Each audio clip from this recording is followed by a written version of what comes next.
Samajwadi party के पूर्व नगर पालिका प्रत्याशी सपा नेता पहुंचे मृतक प्रियांशु ओझा के परिवार के घर, उनके माता पिता को सांत्वना देने।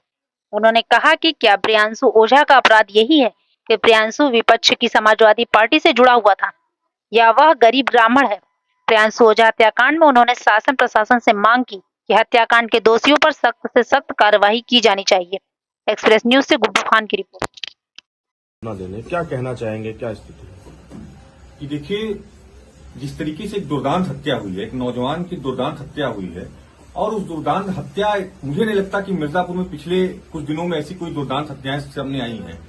मतलब लड़के को बुला के ले जाना, उसके बाद उसको इस तरीके से मारना, उसके चिथड़े चिथड़े कर देना।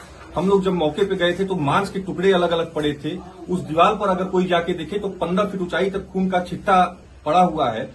एक परिवार का पूरा चिराग बुझ गया। एक बुजुर्ग की, नौजवान बच्चे उसकी लाठी के रूप में जो होते हैं, वो लाठी टूट गई।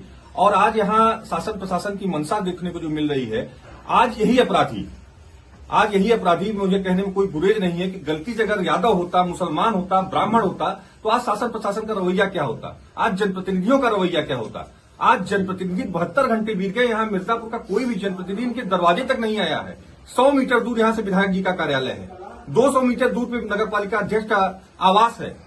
सांसद जो यहाँ के भी कुछ दिन पूर्व उनके कार्यकर्ता को चोट लग गई थी तो अस्पताल पहुंच गई थी, उन्होंने इतना अस्पताल जाके किया। आज इनके दरवाजे पर कोई आ नहीं रहा है। दरवाजे पर तो आना छोड़िए, किसी ने एक शोक संवेदना भी नहीं प्रकट की है।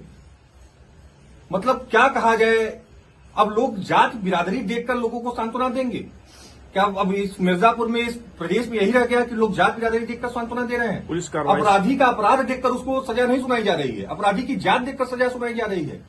अगर यही अपराधी, मैं आप मीडिया बंधुओं से पूछना चाहता हूं, यही मिर्जापुर में अगर यही अपराधी मुसलमान होता, यादव होता, सोनकर होता, ब्राह्मण होता, तो क्या इसी तरीके से कार्रवाई चल रही होती? अभी तक बुलडोजर लेके जनप्रतिनिधि पहुंच गए होते, यहाँ की प्रशासन बुलडोजर लेके घूम रही होती। लेकिन आज अपराधी के खिलाफ जो रवैया होना चाहिए था सरकार को, जो और केसों में होता है रवैया, वो रवैया अपनाया नहीं जा रहा प्रशासन के द्वारा। और जनप्रतिनिधि यहाँ की मिर्जापुर के पूरी तरीके से सोए हुए हैं, पूरी तरीके से इतनी निर्मम हत्या हो गई, इतनी दर्दनाक मौत हो गई, और लोग जात बिरादरी और पार्टी देखकर लोगों के यहाँ सांत्वना देंगे। पुलिस की क्या भूमिका है? ये न मिर्जापुर की संस्कृति में रहा है, न मिर्जापुर की सभ्यता रही है, न हमारा संविधान ये कहता है, न हमारी संस्कृति ये कहती है, न हमारा शास्त्र ये कहता है।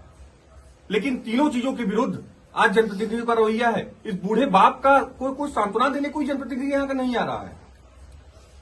एक मिर्जापुर का नौजवान चला गया और उसकी इतनी निर्मम हत्या हुई, लेकिन अभी तक कोई आगे नहीं आ रहा। मैं समाज के लोगों से निवेदन करूंगा, आज समाजवादी पार्टी के लोगों ने एक छोटी सी, बहुत छोटी सी मदद 21,000 रुपए की इस परिवार की किए हैं। और मैं और भी समाज के लोगों से, और किसी जाति बिरादरी की ये राजनीति नहीं है, हर व्यक्ति को आना चाहिए, क्योंकि ये गरीब घर का लड़का गया है आज, और इस गरीब घर के लड़के के, इस बूढ़े बाप की मदद करने के लिए सभी को आगे आना चाहिए। और अपराधी को अपराधी के रूप में देखा जाना चाहिए, किसी जात बिरादरी के रूप में उसको नहीं देखा जाना चाहिए। अपराधी ने जिस तरीके से घृणित अपराध किया, जिस तरीके से घृणित किया है, उसको उसके अपराध की सजा मिलनी चाहिए, और इसमें सभी लोगों को आगे आना चाहिए।